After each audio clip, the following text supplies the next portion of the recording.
Ողջույն, եթերում հարցազրույցն է, զրուցակիցս Հայաստանի Շնորհապետական կուսակցության պատգամավորի թեկնածու Հայկ Կիրակոսյանն է։ Բարև ձեզ։ Բարև ձեզ, շնորհակալ եմ հրավերի համար։ Մենք էլ ենք շնորհակալ, պարոն Կիրակոսյան, 5-րդ օրն է արդեն քաղաքական ուժերի համար նախընտրական քարոզարշավի օրեր են։ Դուք ոնց եք գնահատում ձեր շանսերը եւ այս օրերին շփվելով քաղաքացիների հետ։ Ինչպիսի արձագանք են տալիս նրանք ձեր կուսակցությանը, ձեր առաջարկած ծրագրերին եւ օրակարգերին։ Շատ բարձր են գնահատում մեր շանսերը, որովհետև գիտեք, ժողովուրդը երկընտրանքից, որ առաջարկվում է, հոգնել է եւ այլ ընտրանքի, այսպես որոնումների մեջ է արդեն տևական ժամանակ։ Հատկապես այն պատճառով ենք բարձր գնահատում, որ մեզ համար թիրախային լսարաններ ընտրել ենք հենց անտարբերների, այսինքն քաղաքական ապաթիայի մեջ գտնվող լսարանը, որոնք բանիմաց գրագետ կայացած մարդիկ են հիմնականում, սովորաբար 40-ից 50% կազմում է չմասնակցող, բայց ընտրական իրավունք ունեցող մարդկանց թիվը, ինչպես նաև երիտասարդներին եւ քաղաքաբնակներին։ Մենք ունենում ենք շրջայցեր, 4 օրով Սյունիքում էինք, հետո Գյումրի գնացինք, Առջևում, Արարատ, Վանաձոր եւ այլն, եւ տեսնում ենք մարդկանց հրաշալի վերաբերմունքը, շատ բայրացական վերաբերմունքը, մինչեւ անգամ եթե այլ քաղաքական ուժ են համակրում։ Բայց դրանից ավելի կարեւոր է այն, որ մեզ ճանաչում են, գիտեն, իսկ դա ընդունենք, որ բարդ խնդիր է նոր քաղաքական ուժի համար։ Մենք որպես քաղաքական ուժ ակտիվ դրսևորվում ենք 1 տարի պլյուս մինուսով։ Անձերի նկատմամբ է վերաբերմունքը դրական, թե այն ծրագրերի, որոնք դուք առաջարկում եք եւ ձեր գնահատմամբ դրանք այլ ընտրանքային են։ Իրականում հարգելի Աննա, ծրագրերը ներկայացվում են 30 տարի շարունակ, եթե անկեղծ լինենք, մեկը մեկից հոյակապ ծրագրեր են, եւ եթե իրագործված լինեին այդ ծրագրերը, Հայաստանը կլիներ աշխարհի ամենազարգացած, անվտանգ եւ ապահով երկրներից մեկը։ Սա չի նշանակում, որ երկրորդում ենք ծրագիրը, բայց ծրագրի հետևում պիտի կանգնած լինեն բանիմաց մարդիկ, նվիրյալ, որոնք ունեն 2 կարևոր հատկանիշ՝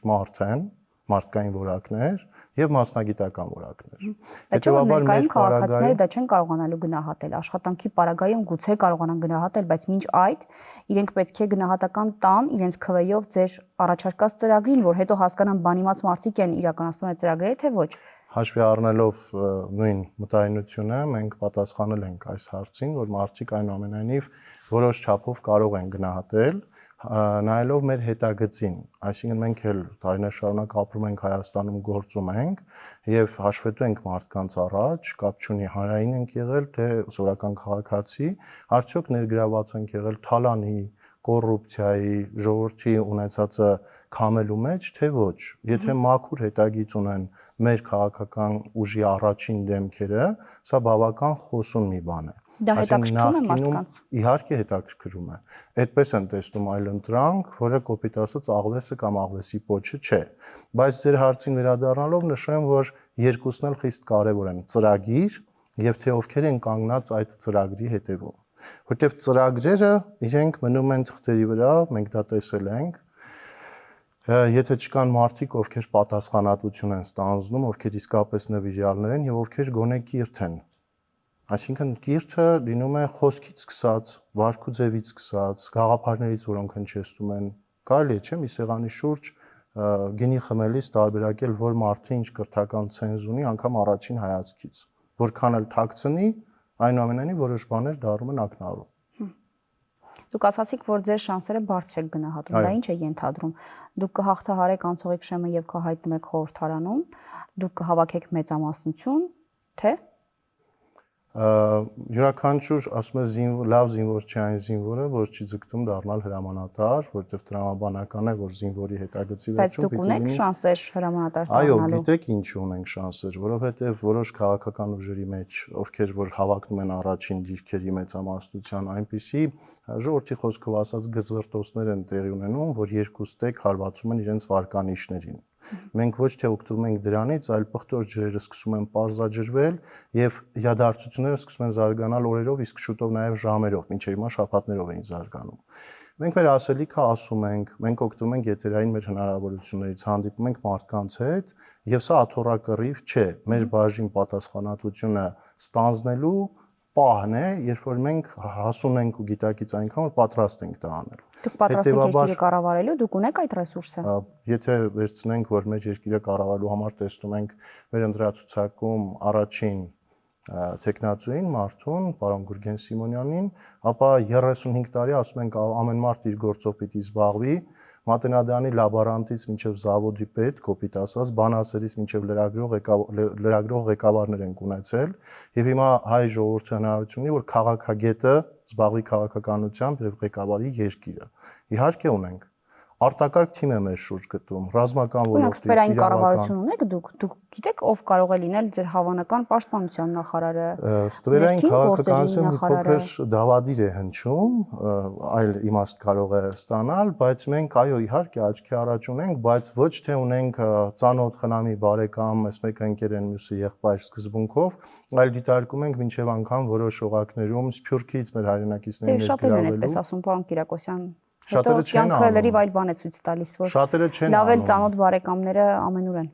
Գիտեք, այսօր ես քաղաքականության մեջ երբեք չեմ մտել, կուսակցականությունը ինձ համար մերժելի է եղել, եթերից ծանոթանելով պարոն Սիմոնյանի խոսույթին, հետո առիթ եղավ անձնապես հանդիպելու եւ հասկացա, որ վերջապես կյանքի միջանկյալ մի հատվածում հանդիպել եմ մարդում, կարելի է վստահել։ Եվ մարդ, ով աչքիս առաջ մի կողմ է դնում ծանոթ բարեկամ, եղբայր եւ այլ ազգակցական մտերմիկ եւ ընկերային կապեր, տեղ տալով են մարդկանց, ովքեր գուցե առաջին անգամ է ճանաչում, որոշակի ճանապարհ է անցնում, բայց վստահում եմ մարդկային որակ եւ մասնագիտություն այս կշեռքի նժարները հաշվի առնելով։ Իսկ կարողը ներողություն, եթե իմ նշած անձերը կարողացան ճակերտավոր երկիրը կառավարել, երբ այսօր յուրաքանչյուր հայ մայր վախեր ունի եւ մտահոգություններ, ապա այո կարող ենք, որտեղ վստահում ենք բանիմաց մարդկանց, ովքեր այս ամեն ինչի մեջ իհարկե եփվել են։ Իսկ ընդդիմադիրների շարքերում ձեզ չեք տեսնում։ Ընդդիմադիրների շարքերում նոր ձևավորվող ազգային ժողովում, եթե հաղթահարեք իհարկե շարքը։ Դա ժողովրդի եւ Աստծո կամքն է, այսինքն եթե այնպես լինի, որ մենք որպես ընդդիմադիր քաղաքական ուժ, օրինակ այս ընտրապայքարի մեջ գտնվող քաղաքական ուժերից մեկը հստակ ասում էր, որ իրենք իշխանության չեն ձգտում։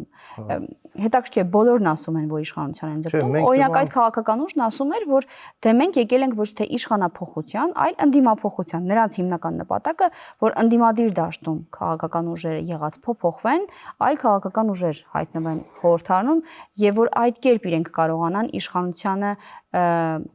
սաստել կամ իշխանությանը մղել, որպեսզի իրենք ճիշտ գործողություններ իրականացնեն, նայած թե ով կձևավորի իշխանությունը։ Դուք արդյոք այդ դիրքերում ձեզ չեք տեղավորում։ Հարգելի Աննա, քանի որ նախկինում պատիվ չի ունեցել ձեզ ճանաչել, բոլոր ձեր հաղորդումները վերջին նախընտրական հյուրերի հետ կապված դիտեցի եւ անգամ մտաբերում եմ ում մասին, որ քաղաքական ուժի մասին եք ասում։ Ոչ, մենք չենք ասում, որ գնում ենք ընդդիմություն լինելու։ Մենք ասում ենք, որ գնում ենք պետական կառավարման լծակները վերցնելու եւ մեր պետական ազգային ընթացքը այլ ուղով տանելու։ Բայց եթե ժողովրդի եւ բարձրալի կամքը այնպես լինեն, որ լինենք ընդդիմադիր, ապա հատկապես ազգային ժողովը չենք վերածելու անձնական բանավեճերի ակումբի կամ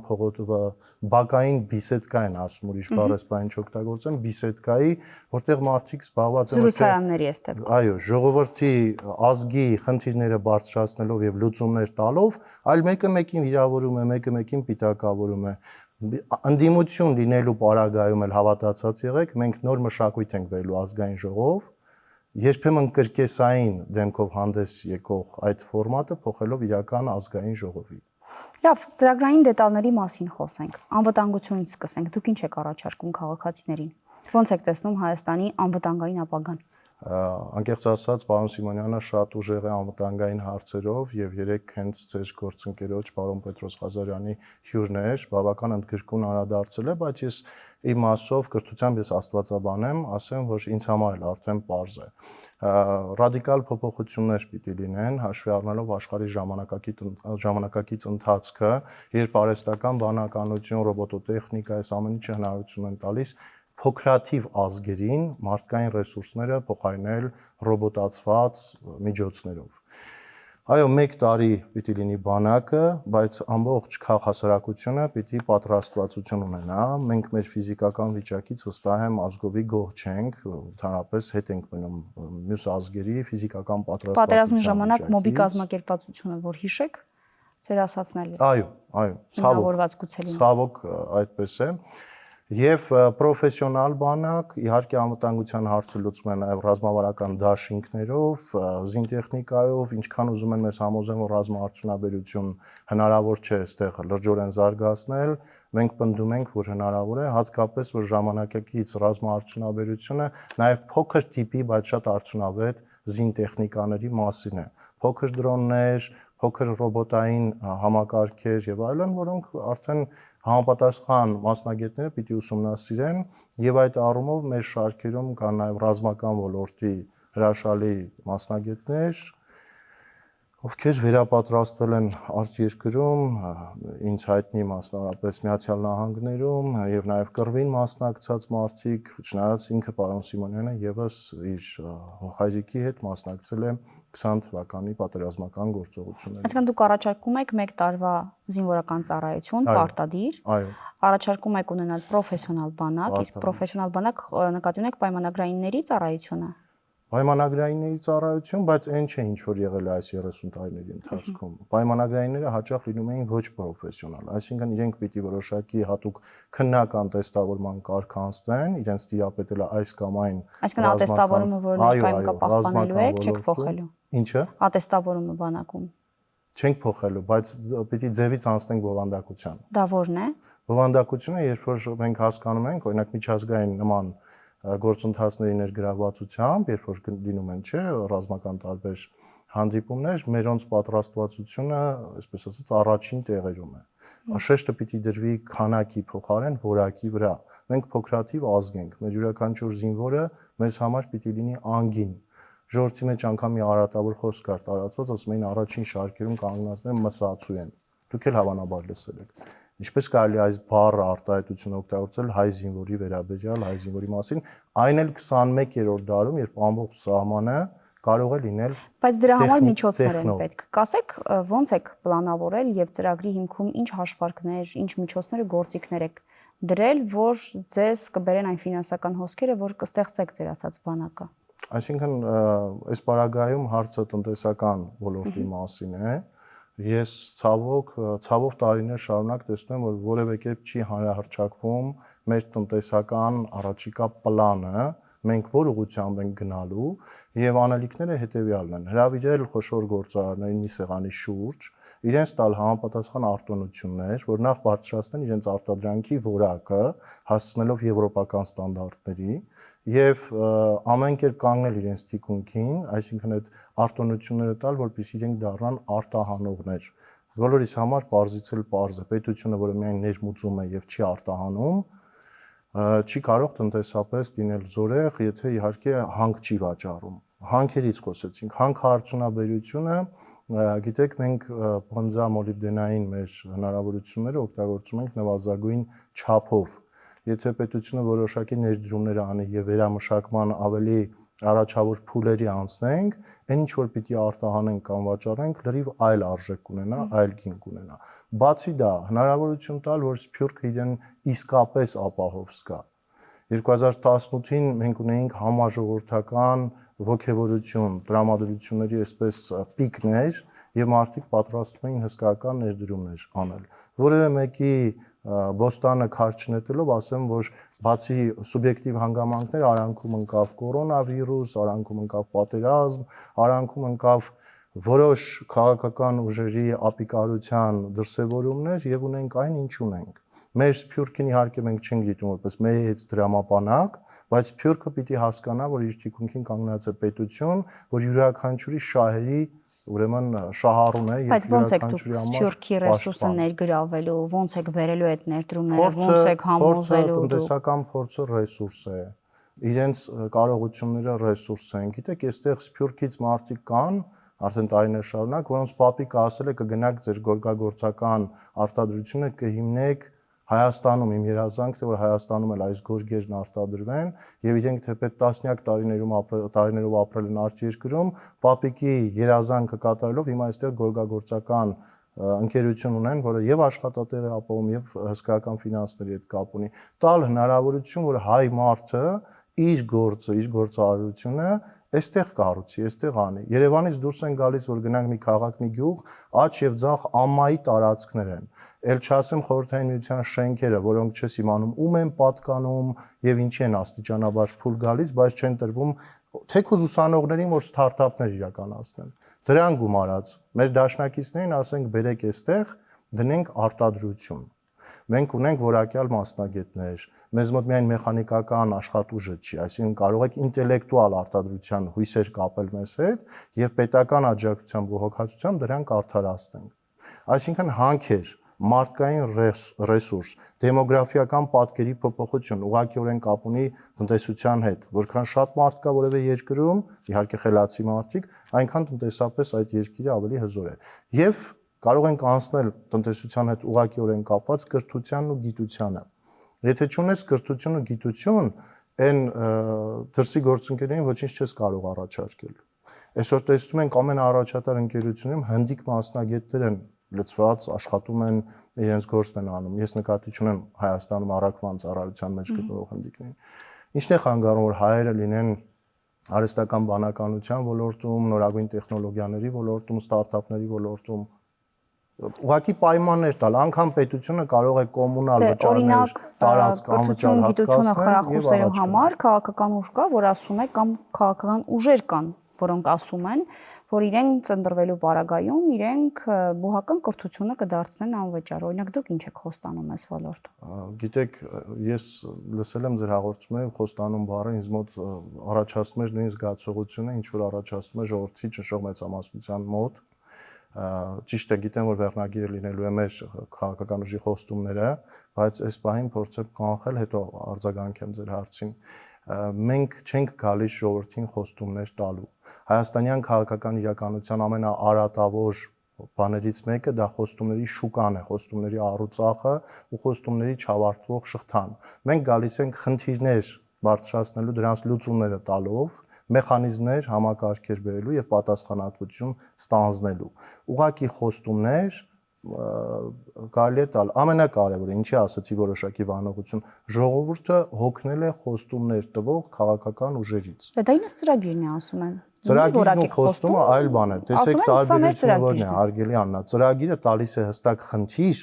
որը տեսանելի է բոլորիս համար, եւ խնդրի լուծումը։ Իսկ խոստումը անհիմն ասում է աշխատավարձները կբարձրացնենք, կբացենք միլիոնավոր աշխատատեղեր, դեղը անվճար կլինի եւ այն ինչ դուք նշեցիք, բուհական կրթությունը կլինի անվճար։ Դե ավելի առաջ գնացող էլ կա, հարկեր էլ կարող է չլինեն։ Օրինակ, հիմա բուհական կրթությունը անվճար կարող է լինել բոլոր այն ուսանողների համար, ովքեր ցույց են տալիս միջազգային կրթական չափորոշիչներին համապատասխան առաջադիմություն։ Դրա համար փառք Աստծո կան միջազգային օլիմպիադաներ, միջազգային տարբեր on-line հնարավորություններ, բայց կրթությունը պետք է սկսել դպրոցից։ Եթե ուսուցիչը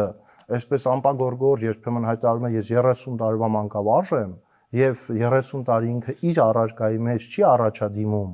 ուղղակի արդեն քնից հանենք կասի պատմության կամ ֆիզիկայի այդ հատվածը, ինքը այլևս ուսուցիչ չէ, որտեղ իր մեջ կրակը վառել է եւ ինքը չի կարող կրակ վառել աշակերտների մոտ։ Պարագայում դուք այդ ոլորտում ծրագրային առումով առաջարկելու, որը չի լինի այնպեսին, օրինակ, ինչպեսին անում է օրվա գործող իշխանությունը։ Իրենք ատեստավորման համակարգ են դրել, հանրակրթական նոր չափորոշիչներ ունեն, այսինքն ինչ եք ավելացնելու դրան, ինչ եք փոխելու դուք դրանում։ Մեկ օրինակ բերեմ, իհարկե սիրով կարելի է այս մասին առնվազն 40 րոպե խոսել, որտեղ հասանք իմ ուժեղ կողմին, ես ամբողջ գիտակից կյանքս ուսումնասիրում եմ կրթությունը, բայց պետք է կրթական ոլորտում անել խրախուսման համակարգ, այսինքն դպրոցական ուսուցչի աշակերտները նախ պարտադիր պետք է մասնակցեն միջազգային օլիմպիադաների, հատկապես բնագիտական ուղղվածությամբ, քիմիա, ֆիզիկա, մաթեմատիկա, երկրաչափություն, եւ դրվում է, այսպես ասած, նշաձող, որ այդ աշակերտները պիտի վերադառնան պատվոգրերով, մեդալներով, արծաթյա, ոսկյա եւ այլն։ Ուսուցիչը, որը դա չի ապահովում, աստիճանաբար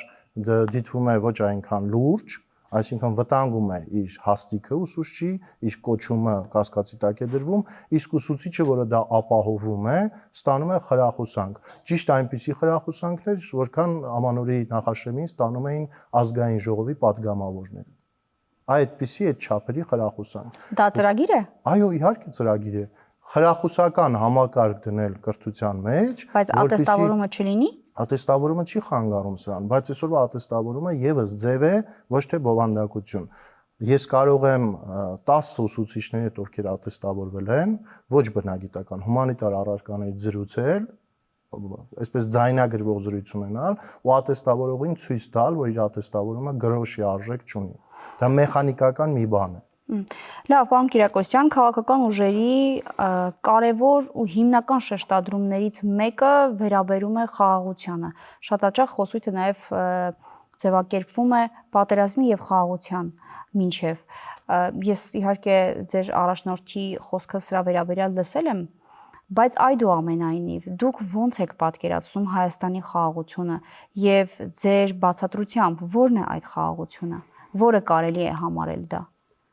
Որպեսզի նշենք ոնց ենք պատկերացնում, հարգելի Աննա, պետք է նշել խաղաղություն ասելով ինչ ենք հասկանում եւ ընդհանրապես թափ մարդը ինչ պիտի հասկանա։ Խաղաղությունը այն չէ, երբ քեզ չեն ծեծում։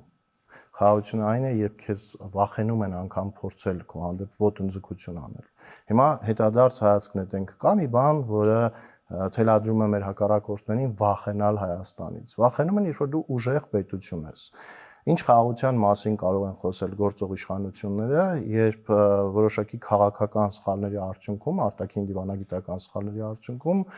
Ռուսաստանի պես գերտերությունը սկսել է մատ թափ տալ եւ որոշակի վտանգավոր հայեցակարգեր առաջ քաշել։ Այսինքն ոնց հասկանանք, մեզ պետք է խաղաղություն Ադրբեջանի կողմից, բայց կարելի է պատերազմ օրինակ Ռուսաստանի հետ, պատկերացնելի չեն, չէ՞ մասշտաբները։ Հաջորդը խաղաղություն ունենալու համար պիտի գործի դրվեն դիվանագիտական բոլոր ռեսուրսները։ Ես անկեղծորեն կարոտեմ, որ մենք ունենանք այդպես միջազգայինորեն կշիռ ունեցող դիվանագետ, ոչ թե ինչ-որ մեկը, որ իրեն լավ է դրսևորել կուսակցության ներսում, ստանձնի այս կամ այն դիվանագիտական պաշտոնը։ Մենք կարոտենք, որպեսզի քաղաքական դաշինքներ կազմենք եւ ամենակարևորը օրինակ որ երկրների հետ Ֆրանսիայի հետ կարելի է կազմել, Միացյալ Նահանգների հետ, Հնդկաստանի հետ կարելի է կազմել, մնացածը հնդածս կերևա։ Այսինքն երբ որ բայց հիմա ռազմավարական համաձայնագրեր են կնքվում տարբեր, այդ թվում Ֆրանսիայի հետ կնքվում, հարաբերություններն են ավելի նոր մակարդակի բարձրացվում։ Սրանք արդյոք այդ դիվանագիտական գործիքները չեն, որոնք օգտագործվում են։ Դուք ավելին եք։ Չէ, կնքվում են 30 տարի կնքվում են։ Պիտի ավելի համառ գտնվել, դնել խնդիր ռազմաքաղաքական դաշինք, ռազմավարական, ռազմաարդյունաբերության, անվտանգային ինչ-որ կետեր, եւ եթե կնքվում են, դա հույժ գաղտնի փաստաթուղթ չէ կարծում եմ։ Կարելի է հրապարակել նույն ինձանից սկսած մեր քաղաքացիները կիմանան, որ ահա մենք Ֆրանսիայի հետ ունենք ռազմավարական, այսինքն անվտանգային առումով այսպիսի կարևորության փաստաթուղթ։ Եթե կնքվում են ինչ-որ բաներ, ինչու դրանք չեն հանրայնացվում, որ իմանանք, չգիտեմ, խաղաղապահ ներկայություն է լինելու, սահմաններից հետ է քաշվելու հակառակորդը, որոշակի